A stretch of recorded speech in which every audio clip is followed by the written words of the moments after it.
بسم اللہ الرحمن الرحیم۔ السلام علیکم ورحمۃ اللہ وبرکاتہ میرے پاکستانیوں۔ پالی فیکٹس بائی فواد میں ایک مرتبہ دوبارہ دل کی گہرائیوں سے آپ سب کو خوش آمدید۔ دوستو، میرے پاکستانیوں، میں کوئی پروفیشنل ولاگر تو ہوں نہیں، کوئی پروفیشنل بولنے والا بندہ نہیں ہوں، لیکن وقت اور حالات کا تقاضا یہ تھا کہ کسی فورم کے اوپر اپنے دل کی تمام باتیں کر دی جائیں تاکہ سند رہیں اور ریکارڈ رہے۔ چونکہ میں کوئی پروفیشنل ولاگر نہیں، تو بولنے میں یا سمجھانے میں کوئی کمی کوتاہی ہو تو میں آپ سب سے پیشگی معذرت خواہ ہوں، اور امید کرتا ہوں کہ آپ سب میرا ساتھ بھی دیں گے اور میری غلطیوں کو، میری کمیوں کوتاہیوں کو معاف بھی کر دیں گے۔ دوستو، ہم نے آخری ویڈیو میں بات ختم کی تھی کہ اللہ پاک کے اخلاقی اور افاقی اصولوں کو اپنائے بغیر ہم ایک قدم بھی آگے نہیں بڑھ سکتے۔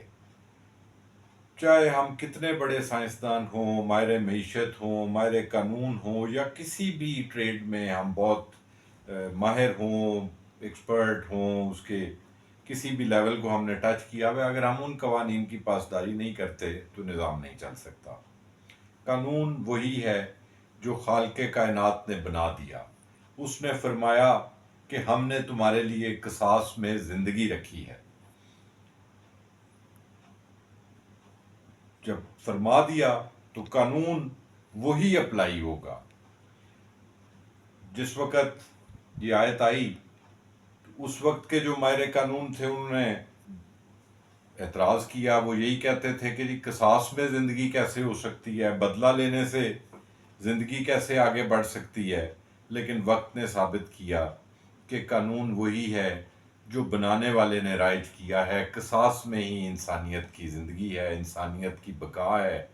اسی کے قصاص کے خوف سے ہی کوئی طاقتور قبیلہ کسی کمزور پہ ظلم کرنے سے گھبرائے گا، ڈرے گا، رکے گا۔ تو قصاص میں اللہ پاک نے قرآن میں فرمایا کہ ہم نے تمہارے لیے زندگی رکھی ہے۔ اس وقت کے ماہر قانون یہ بات نہ سمجھ سکے، لیکن وقت کے ساتھ یہ ثابت ہوا کہ اصول وہی لاگو ہوگا جو رب باری تعالیٰ نے رائج کر دیا ہے، بنا دیا ہے۔ ان اخلاقی اور آئلی اصولوں کا اطلاق ہی عین انصاف کہلاتا ہے۔ جو اللہ کے بنائے ہوئے قانون ہیں جو کبھی نہیں بدلتے، کسی معاشرے کے لیے، وہ مسلمان معاشرے پہ بھی ویسے ہی اپلائی ہوتے ہیں، غیر مسلم معاشروں پہ بھی اسی طرح ہی اپلائی ہوتے ہیں، وہ عین انصاف کے تقاضوں کے مطابق ہیں۔ اور ان قوانین کو نافذ نہ کرنا یا نافذ کر کے ان کا اطلاق مکمل طور پہ نہ کرنا، یہ سراسر ظلم ہے، ناانصافی ہے۔ یہ قوانین کائنات تخلیق کرنے والے کے ہیں۔ جس نے یہ کائنات بنائی ہے وہ اس کا کریٹر ہے، وہ اس کا مالک ہے۔ کوئی کلمہ گو انسان جس نے یہ قسم کھا لی، جس نے یہ وعدہ کر لیا کہ میرا خالق اور مالک صرف اللہ وحدہ لا شریک ہے، میں اس کے علاوہ کسی کو نہیں مانتا، میں اسی کی عبادت کروں گا، اسی سے مدد چاہوں گا، میں اسی کے ہی تمام اصولوں کو اپنے زندگی پہ اپلائی کروں گا، تو پھر وہ کلمہ گو کیسے اللہ پاک کے بنائے ہوئے آفاقی قوانین جو ہمیشہ رہتی دنیا تک رائج ہیں ان کا انکار کر سکتا ہے؟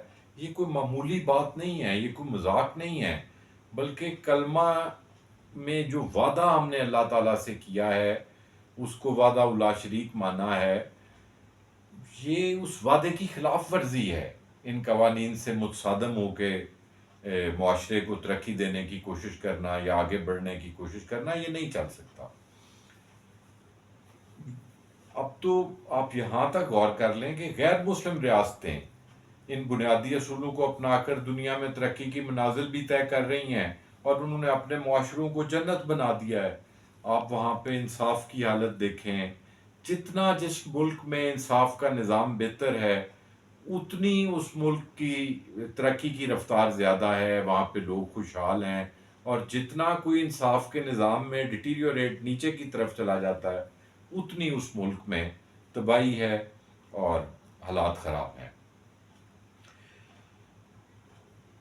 میری آپ سے ساری بات چیت کا مقصد یہ ہے کہ ہمارے ملک میں بھی جو فیصلہ ساز ہیں، ٹھیک ہے، وہ اپنی مرضی کرنے پہ تل آئے ہوئے ہیں، وہ اپنی مرضی کی حکومتیں بنانا چاہتے ہیں، اپنی مرضی کا نظام چلانا چاہتے ہیں، تو چلیں، ہم ایک لمحے کے لیے فی الحال ہم چونکہ بنیادی اس پہ بات کر رہے ہیں تو ہم پیچھے ہٹ جاتے ہیں سیاست سے. ہم کہتے ہیں کہ جس کو چاہے اقتدار میں رکھیں، لیکن ان بنیادی اصولوں کی تو پاسداری کریں. کم سے کم ہمیں پتہ چلے کہ وہ اس مالک کو بھی مانتے ہیں، اور عوام کی بہتری بھی چونکہ انہی اصولوں میں چھپی ہوئی ہے، تو ان اصولوں کی کم از کم پاسداری کریں اور پاسداری کروائیں. اپنے اگر اپنے ہی پسند کے لوگ بٹھانے ہیں تو ان سے پاسداری کروائیں. کرنی تو انہوں نے اپنی ہی مرضی ہے، مگر کوشش کریں کہ ملک میں قانون کا نفاذ ہو، قانون جو رائج الوقت ہے اس پہ امپلیمنٹ ہو، اس کا اطلاق ہو، اور کسی بڑے چھوٹے کے لیے اس میں کوئی استثناء نہ ہو، سب کے لیے برابر ہو. رشوت کا، کرپشن کا خاتمہ کیا جائے، ملاوٹ کا، ناپ تول میں کمی کا، حق تلفی کا، فراڈ کا، ان چیزوں کا خاتمہ ہو، لا اینڈ آرڈر کی سچویشن کو بہتر کیا جائے. تو چلیں، کم سے کم ان اصولوں پر چلیں، اس سے برائیوں کا خاتمہ کرنے کی کوشش کریں، تاکہ ان کے اوپر فیصلہ سازوں کی بات میں کر رہا ہوں کہ ان کے اوپر قوم کا اعتماد تو کم سے کم دوبارہ بحال ہو.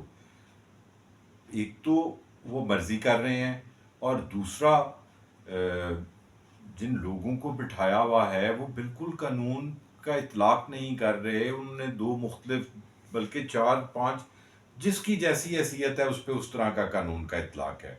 تو لوگوں کا اعتماد اس سسٹم سے اٹھتا چلا جا رہا ہے، جو بہت نقصان دہ ہے اور جو کسی وقت میں جا کے کسی بہت بڑے حادثے کا سبب بن سکتا ہے. فی الحال تو ملک کی صورتحال یہ ہے، ہمارے یہاں فی الحال ملک کی صورتحال یہ بن چکی ہے کہ پاکستان کا آئین کہتا ہے کہ قرآن سے متصادم کوئی قانون نہیں چل سکتا. قرآن اور حدیث سے متصادم آئین کے پریمبل میں لکھا ہے کوئی قانون نہیں چل سکتا. لیکن آج کل زبانیں زد عام ہیں، سننے میں آتا ہے، جس کسی سے سنو کہتے ہیں مبارک ثانی کیس میں قرآن پاک میں تحریف کی اجازت دی جا رہی ہے یا دے دی گئی ہے. میں بہت زیادہ اس پہ علم نہیں رکھتا، لیکن جو بات چل رہی ہے وہ تو یہ ہے کہ قرآن پاک میں تحریف کی اجازت دی جا رہی ہے. یہاں یہ ہے کہ قرآن کے اصولوں کے ساتھ اگر کوئی شک آپ کی متصادم ہو تو وہ بھی آئین کا حصہ نہیں ہو سکتی. دوسری طرف ملک کی سب سے بڑی عدالت کہتی ہے، انہوں نے ایک فیصلہ کیا ہے کہ مخصوص نشستیں ایک جماعت کو دے دی جائیں، لیکن اسی عدالت کے 2 جج یا کچھ جج اٹھ کر کہتے ہیں کہ کسی آئینی ادارے پہ پابندی نہیں ہے کہ وہ سپریم کورٹ کے آرڈرز کو مانے، وہ چاہیں تو سپریم کورٹ کے آرڈرز کو نہ مانے.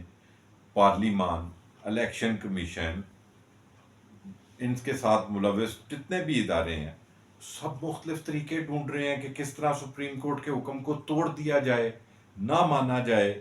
یہ ملک کو کس طرف لے کر جانا چاہتے ہیں؟ ایسے تو ملک انارکی کی طرف چلا جائے گا، جو صرف تباہی ہے.